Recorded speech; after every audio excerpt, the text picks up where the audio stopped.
Hello, everyone, and welcome to our deep dive into one of history's most enduring and practical philosophies, Stoicism. Have you ever felt overwhelmed by the relentless pace of modern life? The constant notifications, the pressure to succeed, the endless stream of information, and the emotional whiplash from news cycles and social media? It can feel like we're passengers in a car careening down a highway with no control over the wheel. We're constantly reacting, stressed, and searching for a stable foundation in a world that feels increasingly chaotic. If that sounds familiar, you're in the right place, because today we're not just talking about an ancient philosophy, we're unlocking a powerful operating system for the human mind. We are going to explore the very heart of Stoicism, the four cardinal virtues that form the bedrock of a resilient, fulfilling, and tranquil life: wisdom, courage, justice, and temperance. Now, when you hear philosophy, you might picture dusty books and abstract debates that have little to do with your daily grind. But Stoicism is different. It was born not in an ivory tower, but in the bustling marketplace of ancient Athens, the Stoa Poike, or painted porch, where the philosopher Zeno of Citium first taught its principles. From the very beginning, it was a philosophy for the street, for real people dealing with real problems. This is why it was embraced by people from every walk of life, from a Roman emperor like Marcus Aurelius, the most powerful man in the world, to a wealthy playwright and political advisor like Seneca, to a former slave who became a legendary teacher, Epictetus. What could a slave, a statesman, and an emperor possibly have in common? They all understood that external circumstances, wealth, status, freedom are ultimately beyond our complete control.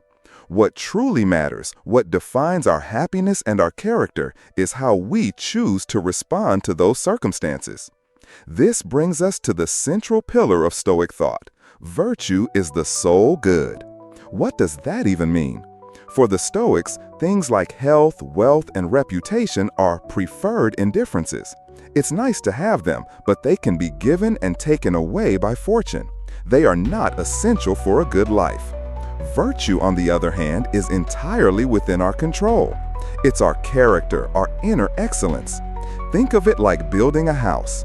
You can decorate it with expensive furniture, wealth, a beautiful garden, and a great location, reputation. But if the foundation is cracked and weak, the first storm will bring the whole thing down. The four virtues are that foundation. They are the unshakable bedrock upon which you can build a life of meaning and inner peace, or what the Greeks called eudaimonia. These virtues aren't just vague ideals, they are an interconnected system. Wisdom is the master virtue, the strategic guide that helps us navigate the complexities of life. It's our inner navigator. Courage is the engine. It gives us the strength to act on what wisdom tells us is right, especially when it's hard. Justice is our moral compass, ensuring our actions are aimed at the good of others and the community as a whole. And finally, temperance is the braking system, the discipline that keeps our desires and impulses in check, preventing us from being thrown off course by excess. Throughout this video, we're going to unpack each of these pillars one by one. We'll move beyond the simple definitions to explore what they look like in the 21st century. How can you apply Stoic wisdom when your boss is yelling at you? How can you practice Stoic courage when you're terrified of public speaking? How does Stoic justice apply to your behavior on social media? And how can Stoic temperance help you break a bad habit? These aren't just historical concepts, they are practical, actionable tools for a better life, right here, right now. So get ready to build your inner citadel. Let's begin by exploring the first and most crucial of the virtues, wisdom. So, we begin with the master virtue, the one that directs all the others, wisdom, or in Greek, phronese. When we think of wisdom today, we often picture someone with a long white beard who knows a lot of facts, a walking encyclopedia. But Stoic wisdom is something far more dynamic and practical. It's not about what you know, it is the art of navigating the messy, unpredictable, and often challenging situations of human existence with clarity, reason, and precision. If your life is a ship sailing on the ocean, wisdom is the captain on the bridge. The captain doesn't control the ocean, the storms, or the winds. But a wise captain knows how to read the charts, understand the weather patterns, and expertly handle the ship to reach the destination safely. In the same way, Stoic wisdom allows us to navigate the storms of life without being capsized by them. At its core, this wisdom starts with the concept we introduced earlier, the single most practical tool in the entire Stoic toolkit, the dichotomy of control. Epictetus stated it plainly: some things are within our power, while others are not. What is in our power? Our thoughts, our judgments, our choices, our actions, our inner world. What is not in our power? Everything else. The weather, the economy, what other people think of us, our health in the long run, and even the outcome of our own actions. A wise person relentlessly focuses their energy on what they can control and learns to accept what they cannot with tranquility. How much of our daily anxiety, frustration, and anger comes from trying to control the uncontrollable? We get angry at traffic, we get upset by a rude comment, we despair over a political outcome. The Stoic sees this as not just unproductive, but a form of madness. It's like shouting at the rain to stop. The wise person accepts the rain and grabs an umbrella. This leads to the next layer of Stoic wisdom, the discipline of assent. This is the practice of examining our impressions before we agree with them. Our mind is constantly bombarded with impressions, a thought, a feeling, an event. For example, your boss walks past you without saying hello. Your immediate impression might be, he's angry with me. I must have done something wrong. Maybe my job is in jeopardy. An unwise mind assents to this impression, accepting it as truth. This triggers a cascade of negative emotions, anxiety, fear, resentment. The wise mind, however, puts a pause between the impression and the response. It steps back and asks, is this true? Is this in my control? What are the facts here? The fact is, the boss walked by. That he's angry is a story you added. Perhaps he was distracted, late for a meeting, or worried about his own problems. The wise person doesn't get hijacked by the initial, often irrational impression. They see things for what they are. Marcus Aurelius practiced this by breaking things down to their objective components. A fine wine is merely fermented grape juice. A luxurious robe is just sheep's hair dyed with shellfish blood. This isn't pessimism, it's a technique to strip away the subjective, emotional layers we add to reality, allowing us to see it and deal with it clearly. Let's take a modern example. Imagine you launch a project at work that you poured your heart into, and it doesn't get the results you hoped for. The unwise reaction is to assent to the impression of failure. I'm a failure. All that work was for nothing. My reputation is ruined. The wise response is to apply the Stoic framework. First, the dichotomy of control.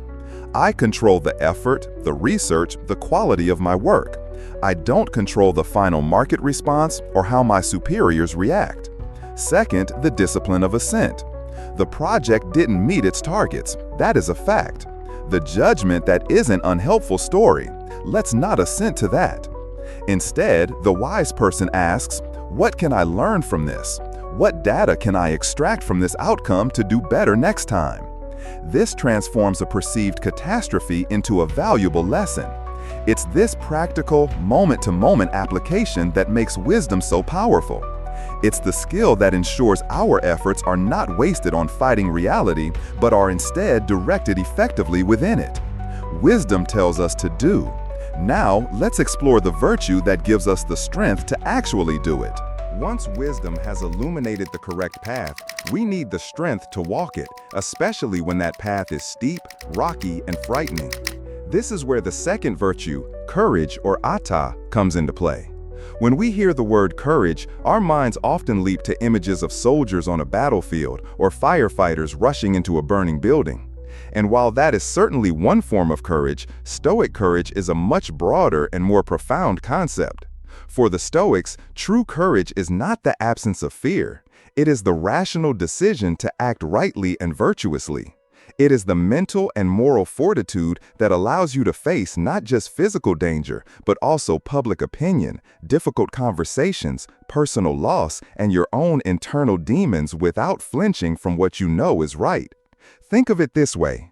If wisdom is the GPS that plots your course, courage is the powerful, all-terrain engine that propels you forward. A GPS is useless if the car won't start or if it gets stuck at the first sign of a muddy road. Courage is what allows you to engage the four-wheel drive and push through the obstacles. It's about endurance in the face of pain, both physical and emotional. It's about having the confidence to stand by your principles when everyone else is telling you to sit down. Seneca wrote that sometimes even to live is an act of courage. In a world that constantly tempts us with easy escapes and comfortable conformity, simply choosing to live a deliberate, principled life requires daily acts of bravery. So what does this look like in practice? A huge component of Stoic courage is moral courage. Let's imagine you're in a work meeting and a popular senior manager makes a joke at the expense of a junior colleague who is clearly embarrassed and humiliated. The room is silent. Fear whispers in your ear, "Stay quiet. Don't make waves. It's not your problem. You could make an enemy of that manager." This is the path of cowardice. Stoic courage, guided by wisdom and justice, demands action. This doesn't necessarily mean standing up and shouting. It could be as simple as calmly saying, "I'm not sure I understand the joke. Could you explain it?" This subtly shifts the spotlight and exposes the inappropriate nature of the comment without direct aggression. Or it could mean speaking to the junior colleague privately after the meeting, offering your support and validating their feelings. It's about choosing the right action over the easy one. It's about defending your values even when your heart is pounding. Another arena for courage is in facing our own internal struggles. It takes immense courage to admit you were wrong. It takes courage to have that difficult conversation with a loved one that you've been avoiding for months. It takes courage to look honestly at your own flaws and commit to working on them rather than blaming the world for your problems. The Stoics practiced for this through a technique called anphatima, or the premeditation of evils. They would actively imagine worst-case scenarios, losing their job, their health, their loved ones. This wasn't to be morbid, it was a form of psychological conditioning. By mentally rehearsing adversity, they lessened its power. They were training their courage muscle so that when misfortune did strike, they would be prepared to face it with resilience and grace rather than shock and panic. They understood that courage isn't something you're born with, it's a skill you forge in the fires of practice. It's the unwavering resolve to do what must be done. But courage without a moral compass can be dangerous. A courageous bank robber is still a bank robber. That's why courage must be guided by our next virtue, justice. We now have wisdom to know the right path and courage to walk it. But where should this path lead? For the Stoics, the destination is always toward the common good, and the compass that keeps us pointed in that direction is the third virtue, justice, or dercha. This is perhaps the most outwardly focused and socially critical of the four virtues. When we think of justice today, we typically think of courts, laws, and punishment. But Stoic justice is a far more personal and all-encompassing concept. It is the virtue of our relationships with other people. It's about recognizing our shared humanity and acting with fairness, integrity, kindness, and our social duty in every interaction. It's the understanding that we are not isolated islands, but individual members of a vast, interconnected human family. As the Emperor Marcus Aurelius constantly reminded himself, what is not good for the hive is not good for the bee. This idea is rooted in the Stoic concept of pantheia, the belief that we are all citizens of the cosmos, the universe itself. Our primary allegiance is not to our city, our tribe, or our nation, but to humanity as a whole. This was a radical idea 2,000 years ago, and it remains radical today. It asks us to break down the us versus them mentality that fuels so much conflict and prejudice. It demands that we see the spark of divinity, the shared capacity for reason in every single person, regardless of their background, status, or beliefs. Justice, therefore, is the practical application of this worldview. It's about treating every person we meet with the respect and fairness they are due as a fellow citizen of the world. So, how does this translate from a lofty ideal into daily action? It starts with fairness. It means giving people their due, whether it's credit for their work, the benefit of the doubt in a disagreement, or an equal opportunity to succeed. Think of a manager deciding on promotions. An unjust manager might choose their friends or the people who flatter them. A just manager, guided by Stoic principles, would establish clear, objective criteria, evaluate everyone against that standard without bias, and act for the good of the entire team, not their own personal preferences. Justice also means fulfilling our duties, a concept the Stoics called kermon. We all have roles to play, as a parent, a child, a friend, an employee, a neighbor. Justice is performing these roles to the best of our ability, with integrity and a sense of service. It's being a reliable friend, an honest employee, and a supportive family member. But Stoic justice goes even further, beyond mere fairness and duty, into the realm of active kindness and goodwill. Seneca famously wrote, "Wherever there is a human being, there is an opportunity for kindness." The just person doesn't just refrain from harming others, they actively look for opportunities to help. This could be as small as offering a patient ear to a friend who is struggling, or as large as dedicating one's career to a cause that benefits society. It's about using your strengths to lift others up. Marcus Aurelius, the most powerful man on earth, filled his private journal with reminders to be tolerant, to forgive, and to work for the good of the Roman people. His power was immense, but he saw it not as a tool for self-aggrandizement, but as a responsibility to serve the hive. This is the essence of Stoic justice, using our wisdom and courage not just for our own benefit, but for the benefit of all. It ensures our strength serves a noble purpose. But to maintain this delicate balance of wisdom, courage, and justice, we need one final crucial virtue to keep our own inner world in order.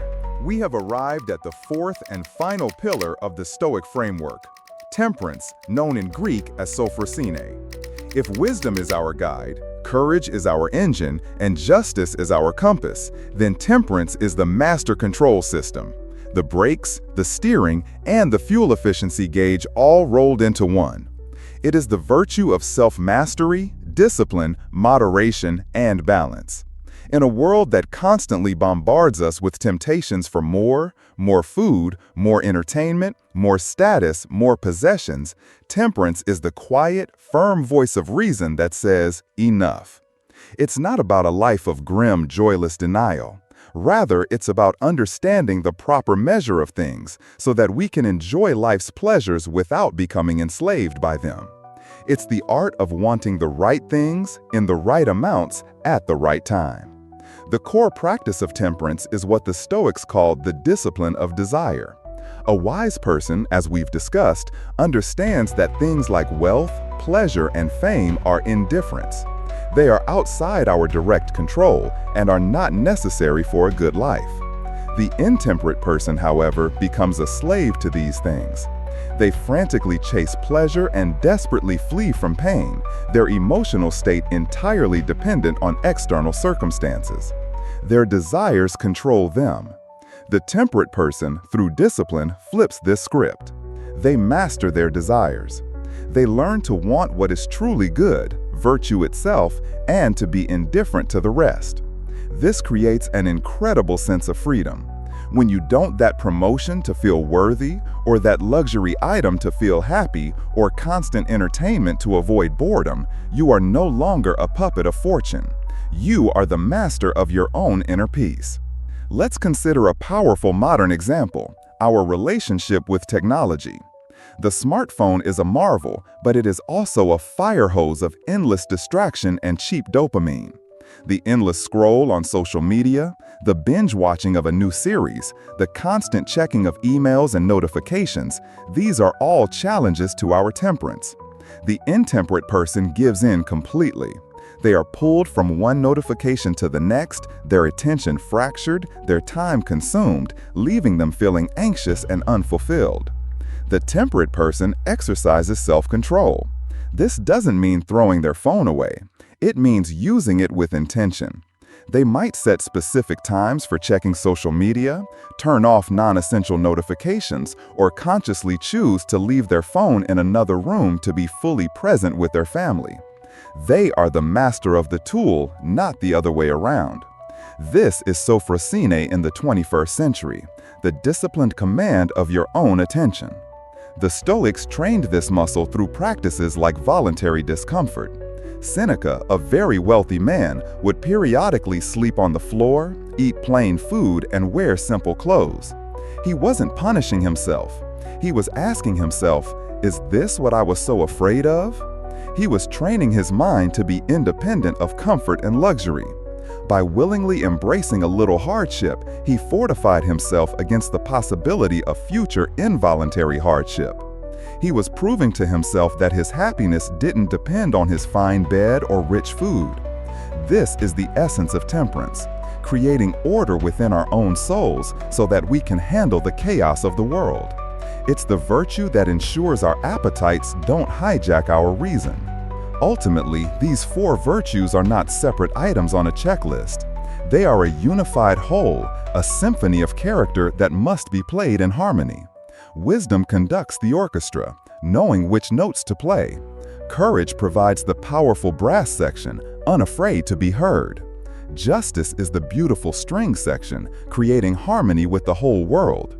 And temperance is the percussion, keeping a steady, unwavering rhythm. To live a Stoic life is to practice this symphony every day, turning abstract ideals into concrete actions. This is the path to sophrosenia, a flourishing, resilient, and deeply meaningful existence, unshakable by the storms of fate. Which of these 4 virtues resonates most with you, or which one do you feel is the biggest challenge in the modern world? Let us know in the comments. Subscribe for more timeless wisdom, and see you soon.